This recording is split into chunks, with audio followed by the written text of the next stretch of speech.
My Jesuit education started in high school and continued at LMU, obviously. I went to Jesuit high school in Sacramento, California, and then ended up coming here. And I would take classes, or I would register for classes that were taught by the Jesuits or the Marymount Sisters as much as possible, because of the life that they have dedicated themselves to, the life dedicated to education. It was in those classes that I felt the most respected, the most engaged, and I always just felt that the Jesuit priest that was teaching me, the father that was teaching me, had a passion that went beyond being paid to teach, and that's why I parlayed my high school Jesuit education into a collegiate Jesuit education. LMU, when I first started attending, was maybe a little over 5,000 students.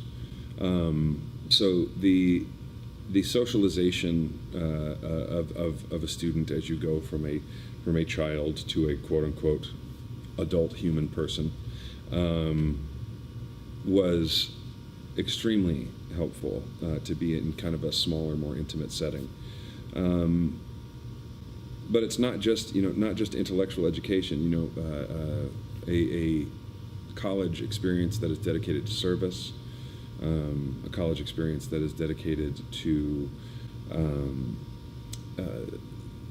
creating a type of person who has a certain level of integrity, that when they go out into the world, it doesn't matter what they pursue, they are taking this institution along with them, and I think people notice that. As far as my specific career, I found myself probably more prepared and well-rounded in the theatrical arts than other actors that I had encountered who were maybe just working on screen or in other capacities.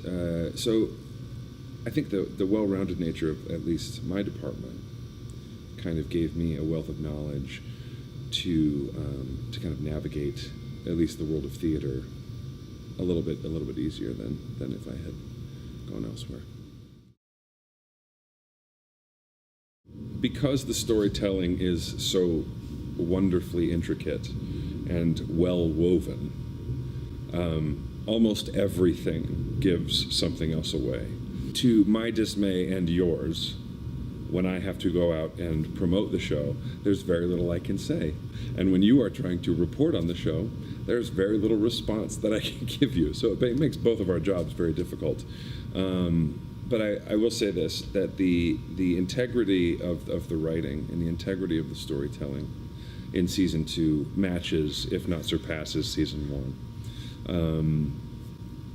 I think Dan Fogelman, the creator, and his writing staff know what they are doing to people. They know the story that they are trying to tell. They know that they are not just trying to make you feel, but they want you to ask why you are feeling these things, why you are connecting with a certain character, why this encounter makes you cry, why does it make you laugh, and to have the responsibility of holding people's trust and emotions in your hands is a very big one, and Dan and the writing staff and the entire cast and crew take that responsibility very seriously. So, season 2, it's gonna be great. The hard part about making it in Hollywood is that the roads in are always different. No two are alike. Every person I've ever met has achieved their quote-unquote success in a different way or by following a different path. The only thing that they all had in common was that they all experienced fear and doubt, and they pushed ahead anyways.